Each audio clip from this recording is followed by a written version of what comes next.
পবনপুত্র হনুমান শ্রীরামের প্রিয় ভক্ত, তাই রামেরই আরেক রূপ জগন্নাথকে কিভাবে উপেক্ষা করেন তিনি। শ্রীক্ষেত্র পুরীতেও তাই রয়েছে একাধিক হনুমান মন্দির, তবে এর মধ্যে একটি মন্দিরে হনুমানকে সোনার শিকলে বেঁধে রাখা হয়। নেপথ্যে কি কারণ জানেন? আসুন শুনে নিই। বাঙালির বেড়াতে যাওয়ার পছন্দের ঠিকানাগুলোর মধ্যে অন্যতম পুরী। একদিকে অতল সমুদ্র, অন্যদিকে জগন্নাথ, একই সঙ্গে তীর্থভ্রমণ আর প্রাকৃতিক সৌন্দর্য উপভোগ। পুরী গেলে এই দুটোই হয়। তবে আরও একটা কারণে শ্রীক্ষেত্র বিশেষভাবে জনপ্রিয়, আর তা হলো কিছু আশ্চর্য মন্দির।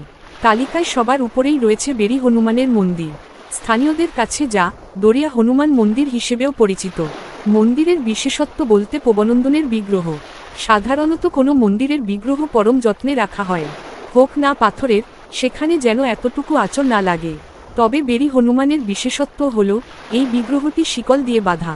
শুনতে অবাক লাগলেও সত্যি, প্রায় 10 ফুট লম্বা হনুমান বিগ্রহ একাধিক শিকল দিয়ে বাঁধা, তার মধ্যে সোনার শিকলও রয়েছে। কিন্তু প্রশ্ন হচ্ছে, মন্দিরের আরাধ্যকে শিকল দিয়ে বেঁধে রাখা হয়েছে কেন?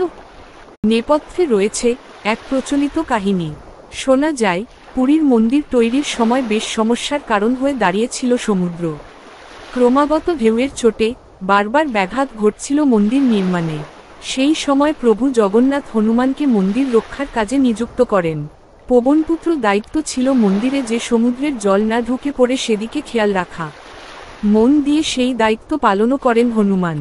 শোনা যায়, হনুমানের কারণেই সব সমস্যা পেরিয়ে তৈরি হয় শ্রীমন্দির। কিন্তু চিরকাল তো আর হনুমান পুরীতে থাকবেন না, তিনিও মাঝে মধ্যেই অন্য কোথাও যেতেন। কথিত আছে, এমনই একবার হনুমান গিয়েছেন অযোধ্যায়, আর সেই সুযোগে সমুদ্রদেব এলেন জগন্নাথকে প্রণাম করতে। কিন্তু এর ফলে মন্দির সংলগ্ন বিস্তীর্ণ এলাকা সমুদ্রের জলে প্লাবিত হয়ে যায়। নোনা জলে ক্ষয়ক্ষতিও হয় যথেষ্টই।